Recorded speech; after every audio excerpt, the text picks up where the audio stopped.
Company ഉടമകൾ പറയുന്നത് ഇപ്പോൾ AI വന്നതുകൊണ്ട്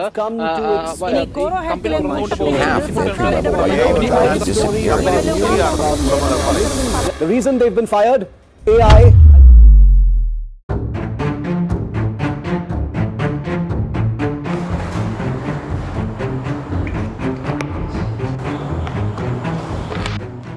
കഴിഞ്ഞ കുറച്ച് ദിവസങ്ങളായി കേരളത്തിൻ്റെ ടെക് ലോകത്തു നിന്ന് നമ്മൾ കേൾക്കുന്ന വാർത്തകൾ ശരിക്കും ഞെട്ടിക്കുന്നതാണ്. കൊച്ചിയിലും കോഴിക്കോടുമായി പ്രവർത്തിച്ചുകൊണ്ടിരുന്ന US ബേസ്ഡ് മെഡിക്കൽ കോഡിംഗ് കമ്പനിയായ കോറോ ഹെൽത്ത് പെട്ടെന്നാണ് 850ഓളം ജീവനക്കാരെ പെട്ടെന്ന് പറഞ്ഞു വിട്ടത്.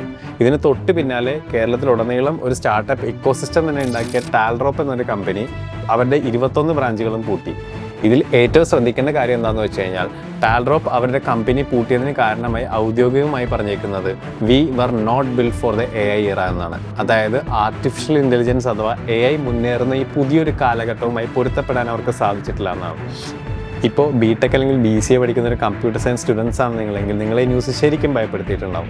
അതായത് എൻ്റെ ജോലി നാളെ പോകുമോ, അതായത് ഈ പഠിക്കുന്ന കോഡിംഗ് ഒക്കെ വേസ്റ്റായി പോകുമോ എന്നുള്ള ധാരാളം പേടികളുണ്ടാവും. അപ്പോൾ ലെറ്റ്സ് ബി ഓണസ്റ്റ്, അതായത് ഈ മാറുന്ന കാലത്ത് എങ്ങനെ നമുക്ക് AI നമുക്ക് വേണ്ട രീതിയിൽ ഉപയോഗിക്കാമെന്നും നമ്മുടെ കോഡിംഗ് AI വെച്ച് എങ്ങനെ ഇമ്പ്രൂവ് ചെയ്യാമെന്നും ഉള്ള ഒരു സീരീസിൻ്റെ ആദ്യത്തെ വീഡിയോ ആണിത്. So welcome to the channel.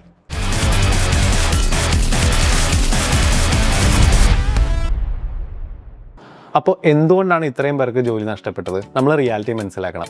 അതായത് കോറോ ഹെൽത്ത് ചെയ്തുകൊണ്ടിരുന്ന മെഡിക്കൽ കോഡിംഗ് അല്ലെങ്കിൽ ഒരു സിമ്പിൾ സിൻടാക്സ് വെച്ചിട്ട് മാത്രം നമ്മൾ റെപ്പറ്റേറ്റീവായിട്ട് എഴുതുന്ന കോഡിങ് ഇപ്പോൾ വളരെ കുറഞ്ഞ ചിലവിൽ തന്നെ പെട്ടെന്ന് തന്നെ AIക്ക് റീപ്ലേസ് ചെയ്യാൻ പറ്റും. അതായത് നമ്മൾ പണ്ട് നോട്ട് പാഡൊക്കെ തുറന്ന് ഒരു ഹലോ വേൾഡ് പ്രോഗ്രാം എഴുതി അതിലൊരു സെമിക്കോളം മറന്നോ ഇത് കണ്ടുപിടിക്കാൻ വേണ്ടി 2 മണിക്കൂർ തല പുകഞ്ഞ് ആലോചിച്ചുകൊണ്ടിരുന്ന കാലമൊക്കെ മാറി കഴിഞ്ഞു. ഇപ്പം നമുക്കൊരു ഒരു ഇംഗ്ലീഷ് സെൻറ്റൻസ്, അതായത് ഒരു പ്രോംപ്റ്റ് വെച്ചിട്ട് AI ഒരു വർക്കിംഗ് കോഡ് തന്നെ നമുക്ക് സെക്കൻഡ്സിനുള്ളിൽ തരും. അത്രയുള്ള രീതിയിലേക്ക് AI മാറിക്കഴിഞ്ഞു. അതുകൊണ്ട് തന്നെ വെറും കോഡ് എഴുതുന്ന ആൾക്കാരുടെ ജോലി ഇവിടെ തീരുകയാണ്. കമ്പനികൾക്ക് ഇനി ആവശ്യം കോഡ് എഴുതുന്ന തൊഴിലാളികളെയല്ല. അവർ role has shifted from a code writer to a software architect. അതായത് ലോജിക്കും ഡിസൈനും ആണ് നമ്മൾ ഇനി ചെയ്യാൻ പോവുക. കോഡ് റൈറ്റിംഗ് ഇനി AI സിമ്പിളായിട്ട് ചെയ്തോളും. അപ്പോൾ അതിലാണ് നമ്മൾ കൂടുതൽ ഫോക്കസ് ചെയ്യേണ്ടി വരിക. ഇനി ഇവിടെയാണ് പക്ഷെ പലർക്കും ഒരു തെറ്റ് പറ്റുന്നത്. അതായത് AI എല്ലാം ചെയ്തോളൂല്ലോ, പിന്നെ എന്തിനാ ഞാൻ പോയി കോഡിങ് പഠിക്കണമെന്നൊക്കെ ഒരു ഡൗട്ട് ഉണ്ടാവും. പക്ഷേ അതിൻ്റെ കുഴപ്പം എന്താണെന്ന് വെച്ച് കഴിഞ്ഞാൽ AI തരുന്ന കോഡ് എപ്പോഴും 100% പെർഫെക്റ്റ് ആവണമെന്നില്ല. അതിൽ ബഗ്ഗുകൾ ഉണ്ടാവാം, സെക്യൂരിറ്റി കുഴപ്പങ്ങളുണ്ടാവും, അങ്ങനെ പല കാര്യങ്ങളും ഉണ്ടാവാം. അപ്പോൾ ഇതിൻ്റെ ലോജിക്ക് മനസ്സിലാക്കണം. നമ്മൾ AI തരുന്ന ഓരോ വരി കോഡും വായിച്ച് മനസ്സിലാക്കണം, അത് വർക്ക് ചെയ്യുന്നുണ്ടോ എന്ന് ഉറപ്പുവരുത്തണം. അങ്ങനെ പല സ്റ്റെപ്പുകളും നമുക്ക് ചെയ്യാനുണ്ട്. AI തരുന്ന കോഡ് കറക്റ്റാണോ എന്ന് നോക്കാൻ വേണ്ടി നമുക്ക് ബേസിക്സ് അറിഞ്ഞിരിക്കണം. അതായത് ലൂപ്പ് എന്താണ്, ഫംഗ്ഷൻ എന്താണ്, അറേ എന്താണ്. ഇപ്പോൾ ഒരു കോഡ് കണ്ടു കഴിഞ്ഞ് കഴിഞ്ഞാൽ നമുക്ക് അതിൻ്റെ ലോജിക്ക് എന്താണ് എന്നുള്ളതൊക്കെ മനസ്സിലാക്കാൻ പറ്റണം. ഈ ഒരു സോഫ്റ്റ്വെയർ ഉണ്ടാക്കുന്നത് ഒരു ബിൽഡിംഗ് ഉണ്ടാക്കുന്നത് പോലെ നമുക്കൊരു കമ്പാരിസൺ നടത്താം. അതായത് ഒരു ബിൽഡിങ്ങിൻ്റെ അടിസ്ഥാനം മുതൽ ഓരോ ഫ്ലോറും അതിൻ്റെ ഓരോ വാർക്കയും എല്ലാം കറക്റ്റ് ആയിരിക്കണം.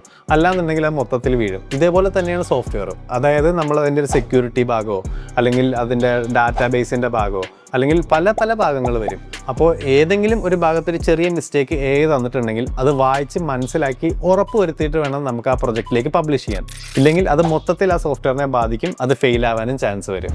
അപ്പോൾ ഈ മാറുന്ന കാലഘട്ടത്തിൽ നമുക്ക് വേണ്ട ഏറ്റവും ഇമ്പോർട്ടൻറ്റ് സ്കില്ലെന്ന് പറയുന്നത് ഈ വായിച്ച് ലോജിക്ക് മനസ്സിലാക്കുകയും ചെയ്യണം.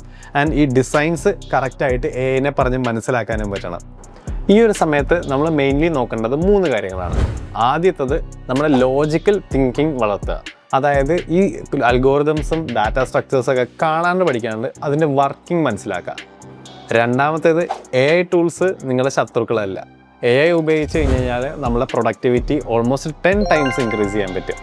മൂന്നാമത്തത് നമ്മൾ തിയറി മാത്രം പഠിച്ച് സമയം കളയാതെ ഈ AI ടൂൾസൊക്കെ ഉപയോഗിച്ച് പ്രാക്ടിക്കലായിട്ട് പ്രൊജക്റ്റുകൾ ഉണ്ടാക്കുക, അത് നമ്മുടെ പോർട്ട്ഫോളിയോയിൽ ആഡ് ചെയ്യുക.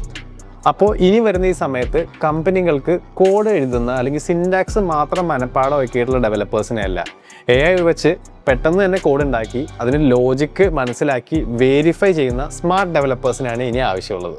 അപ്പോൾ അതാവാനാണ് നമ്മൾ ശ്രമിക്കേണ്ടത്. അപ്പോൾ ഗൈസ് പേടിക്കേണ്ട ആവശ്യമൊന്നുമില്ല. AI എന്തായാലും നമ്മുടെ ജോലിയൊന്നും എടുത്തുകൊണ്ട് പോകില്ല. പക്ഷേ AI അറിയാവുന്ന ഒരു ഡെവലപ്പർ അത് അറിയാത്ത ഡെവലപ്പർ അല്ലെങ്കിൽ അതിൽ ഉപയോഗിക്കാൻ അറിയാത്തൊരു ഡെവലപ്പറിൻ്റെ ജോലി എന്തായാലും എടുത്തുകൊണ്ട് പോകും. അപ്പോൾ ഈ സീരീസിൽ അടുത്ത വരുന്ന വീഡിയോസിൽ നമുക്ക് ഈ AI ടൂൾസ്, അതായത് ആൻറ്റി ഗ്രാവിറ്റി അല്ലെങ്കിൽ VS കോഡിൽ തന്നെ പല എക്സ്റ്റൻഷൻസ് അല്ലെങ്കിൽ ഓപ്പൺ കോഡ് വെച്ചിട്ടൊക്കെ AI എങ്ങനെ നമ്മുടെ എക്സിസ്റ്റിംഗ് പ്രൊജക്റ്റായിട്ട് ഇൻറ്റഗ്രേറ്റ് ചെയ്യാമെന്നോ അല്ലെങ്കിൽ AI കൊണ്ട് എങ്ങനെ പണിയെടുപ്പിക്കാമെന്നും അതെങ്ങനെ റിവ്യൂ ചെയ്യാമെന്നും എന്നുള്ള കാര്യങ്ങളൊക്കെ നമുക്ക് നോക്കാം. അപ്പോൾ എല്ലാവരും പറയണ പോലെ അടുത്ത വീഡിയോ മിസ്സാവാണ്ടിരിക്കാൻ വേണ്ടി ഇപ്പോൾ തന്നെ ചാനൽ സബ്സ്ക്രൈബ് ചെയ്യുക. ആൻഡ് ഈ വീഡിയോ ഹെൽപ്ഫുൾ ആവും എന്ന് നിങ്ങൾക്ക് തോന്നുന്ന ഫ്രണ്ട്സിന് ഇത് ഷെയർ ചെയ്യുക. അപ്പോൾ അടുത്ത വീഡിയോയിൽ കാണുന്നവരെ this is Nikhil signing off. Happy coding.